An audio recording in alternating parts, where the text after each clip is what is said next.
I've waved my hands at it long enough, but now allow me to describe the difference between a fragment and a pixel. I know up until this point I've called fragments pixels and pixels fragments. I hope in this video to help you understand the difference between a fragment and a pixel.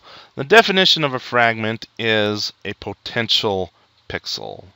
Okay, when the vertex or the fragment shader outputs a fragment RGBA value that we've seen with our diagram. Let me bring the diagram back up here. The fragment shader kicks out this value. This value isn't necessarily the value that will show up on the screen as a pixel. Okay, it's much like you can think of a fragment as a caterpillar. Right? A caterpillar has the potential to become a butterfly, but if it doesn't find enough food and a safe place to be, and it doesn't cocoon and all that, it has to go through all those tests and steps. But eventually, if it succeeds at doing all that, it becomes a butterfly. And the same thing with a fragment. We output an RGBA value, but that doesn't necessarily mean it's going to become a pixel. It has to survive some tests as well. Let me see if I can demonstrate. I have a new image. Okay, a red triangle and a blue triangle. Here is the red triangle data. Here's the red triangle indices. Here's the blue triangle data. Here's the blue triangle indices.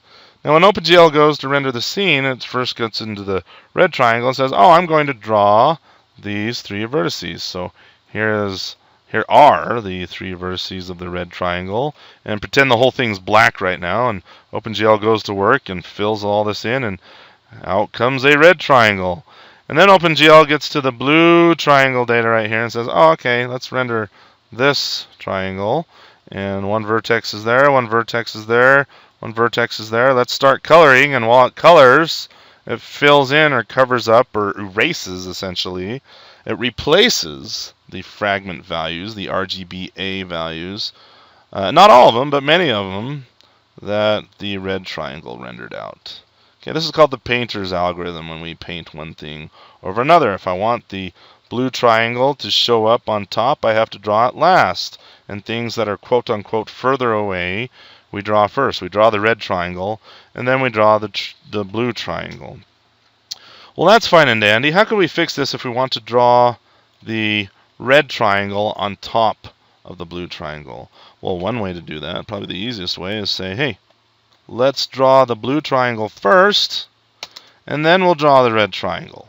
So the red triangle will win because it's drawn last. Again, that's called the painter's algorithm, and sure enough that works, but oh, what a headache.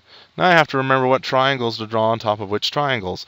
And when we get into 3D geometry, there are tons of triangles. I don't want to try to order these things. Oh, what a headache.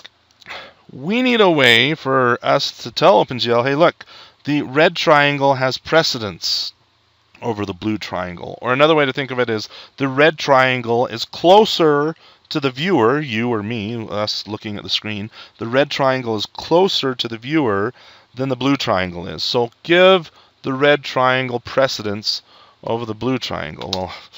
Well, how are we going to manage that? Let me move the red triangle so it's drawn first.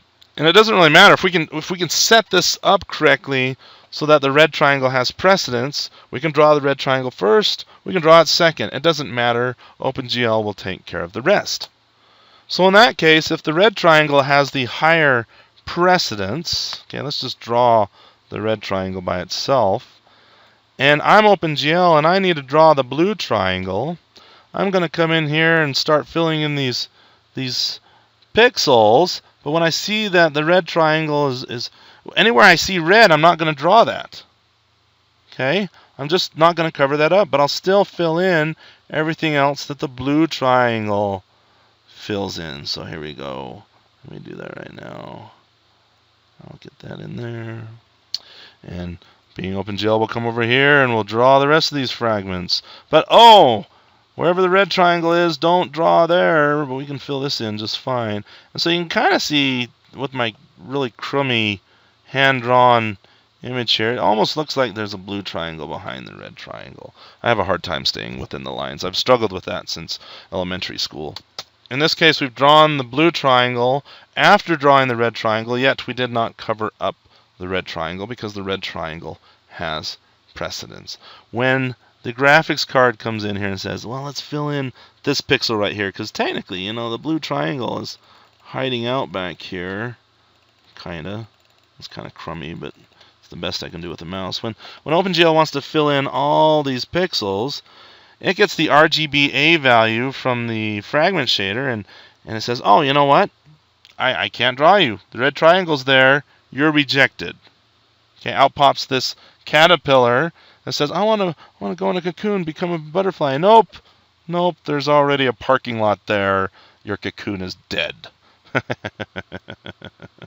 Anyway, sorry. So that's the difference between a fragment and a pixel. We get all these fragments, and some of them become pixels, but not all of them do.